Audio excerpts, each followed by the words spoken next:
So ಇವಾಗಷ್ಟೇ ಮರ್ಯಾದೆ ಪ್ರಶ್ನೆ cinema ನೋಡ್ಕೊಂಡು ಬಂದಿದ್ದೀವಿ. ಪ್ರತಿಯೊಬ್ಬ ಅಂದರೆ ನಮ್ಮ ಭಾರತದಲ್ಲಿ ಮೆಜಾರಿಟಿ ಫ್ಯಾಮಿಲೀಸ್ ಇರೋದೇ ಮಿಡಲ್ ಕ್ಲಾಸ್ ಫ್ಯಾಮಿಲೀಸು. ನಮ್ಮೆಲ್ಲರ ಪ್ರತಿಯೊಬ್ಬ ಸ್ಟ್ರಗಲ್ನ ತುಂಬ ಅಚ್ಚುಕಟ್ಟಾಗಿ ಸಿನಿಮಾನಲ್ಲಿ ತೋರಿಸಿದ್ದಾರೆ. ಒಂದು ಫ್ರೆಂಡ್ಶಿಪ್ ವ್ಯಾಲ್ಯೂಸ್ ಆಗಿರ್ಬೋದು ಅಥವಾ ಒಂದು ಮಿಡಲ್ ಕ್ಲಾಸ್ ಫ್ಯಾಮಿಲಿಯ ಸ್ಟ್ರಗಲ್ಸ್ ಆಗಿರ್ಬೋದು.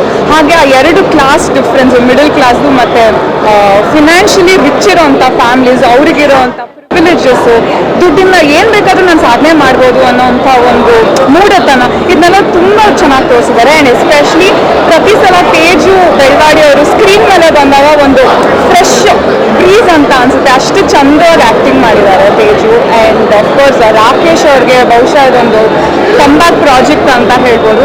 ಅಷ್ಟು ಚಂದ ಅವ್ರು ಆ್ಯಕ್ಟಿಂಗ್ ಮಾಡಿದ್ದಾರೆ. ಎವ್ರಿಬಡಿ ಶೈನ್ ಆಗಲಿ.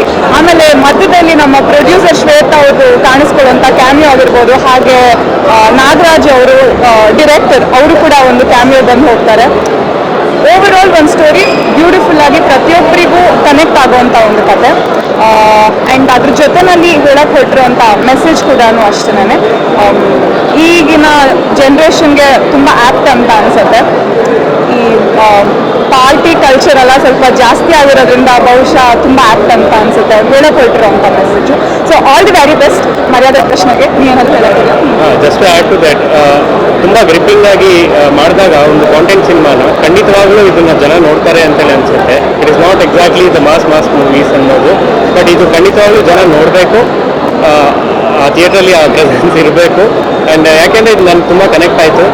ಈವನ್ ಫ್ರೆಂಡ್ಶಿಪ್ ಆಗಲಿ, ಫ್ಯಾಮಿಲಿ ವ್ಯಾಲ್ಯೂಸ್ ಆಗಲಿ, ಅಥವಾ ಅದನ್ನು ಸಣ್ಣ ಸಣ್ಣ ಸಟಲ್ನೆಸ್ಸನ್ನು ತೋರಿಸಿರೋದ್ರಲ್ಲಿ ಡೈರೆಕ್ಟ್ ಗೆದ್ದಿದ್ದಾರೆ. ಸೊ ಅಫ್ಕೋರ್ಸ್ ತಾರಾಗಣದ ಬಗ್ಗೆ ನಾನು ಮಾತಾಡೋ ಪ್ರಶ್ನೆ ಇಲ್ಲ.